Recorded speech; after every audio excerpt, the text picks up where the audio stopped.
삶의 고난을 성장의 자산으로 만드는 법. 안녕하세요, 여러분. 오늘은 우리 모두가 한 번쯤 고민해봤을 주제에 대해 이야기해보려 합니다.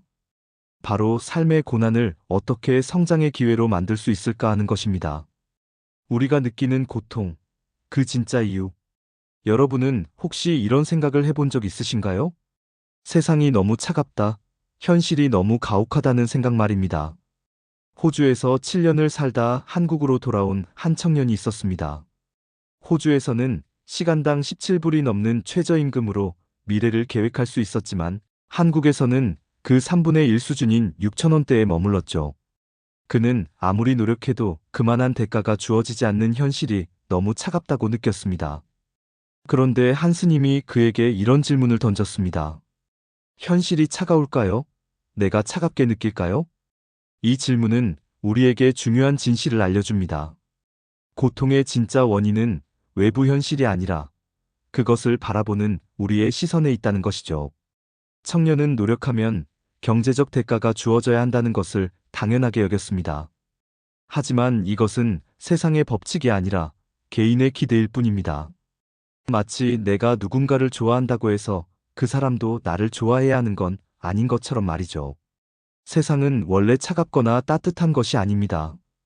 다만 우리가 그렇게 느낄 뿐입니다. 채울 수 없는 욕심의 함정. 또 다른 이야기를 하나 들려드리겠습니다. 한 대학생이 있었습니다. 그는 누구에게나 좋은 사람으로 기억되고 싶었습니다. 봉사활동도 열심히 하고 친구들과도 잘 지내고 꿈을 향해 노력했죠. 그런데 이상하게도 마음 한편이 계속 공허했습니다. 왜 그랬을까요? 그것은 모든 사람의 마음을 내 뜻대로 하려는 욕심 때문이었습니다.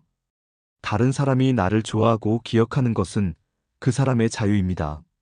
내가 통제할 수 있는 영역이 아니죠.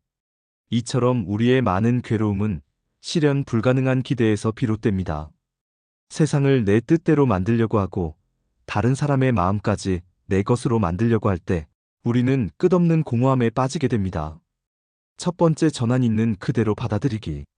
그렇다면 어떻게 해야 할까요? 첫 번째 방법은 있는 그대로의 현실을 받아들이는 것입니다. 수업 준비가 부족해 아이들 앞에 서기 두려워하는 교사가 있었습니다. 그녀는 좋은 선생님이 되어야 한다는 압박감에 시달렸죠.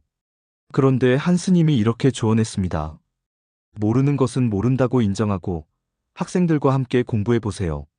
자신의 부족함을 솔직하게 드러냈을 때 오히려 학생들과 더 깊은 신뢰관계를 형성할 수 있었습니다.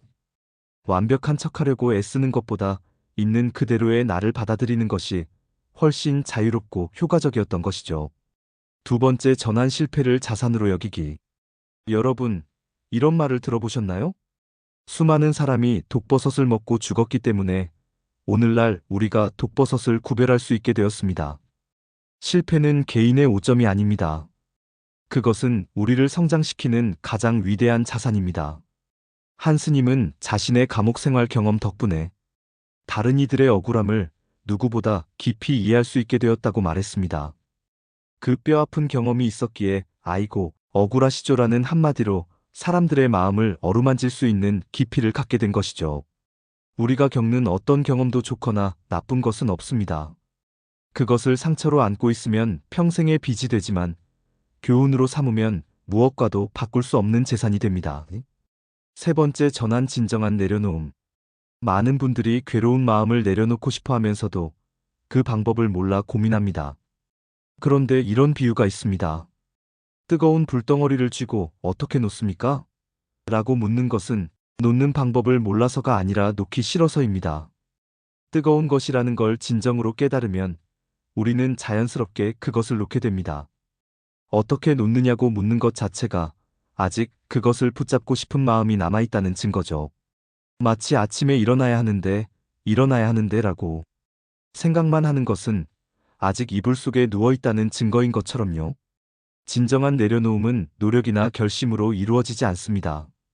그것은 문제의 본질을 꿰뚫어보는 통찰에서 자연스럽게 일어납니다. 삶의 현장에서 실천하기.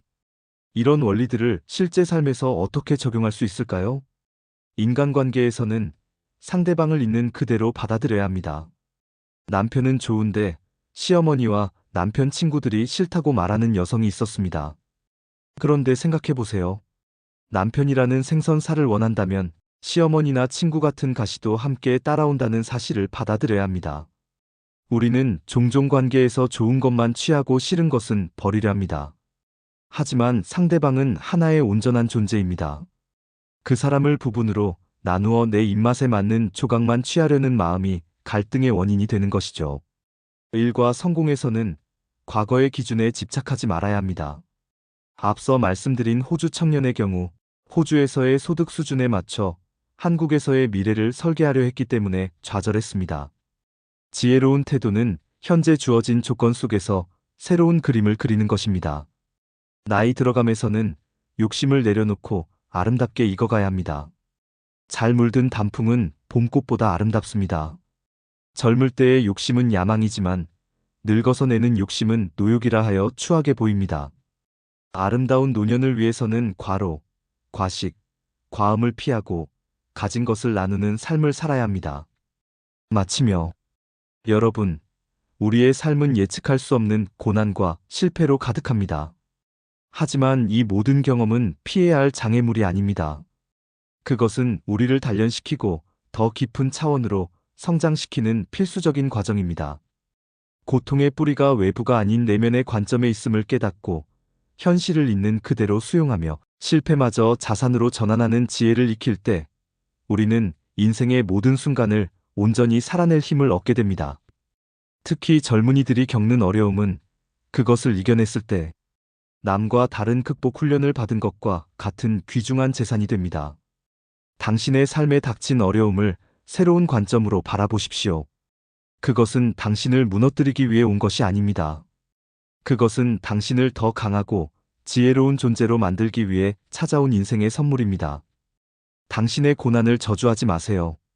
그것은 당신의 가장 깊은 곳에 잠들어 있던 거인을 깨우는 소리이며 당신만이 그려낼 수 있는 위대한 삶의 서막을 알리는 신호입니다. 오늘 이야기가 여러분의 삶에 작은 위로와 힘이 되었기를 바랍니다.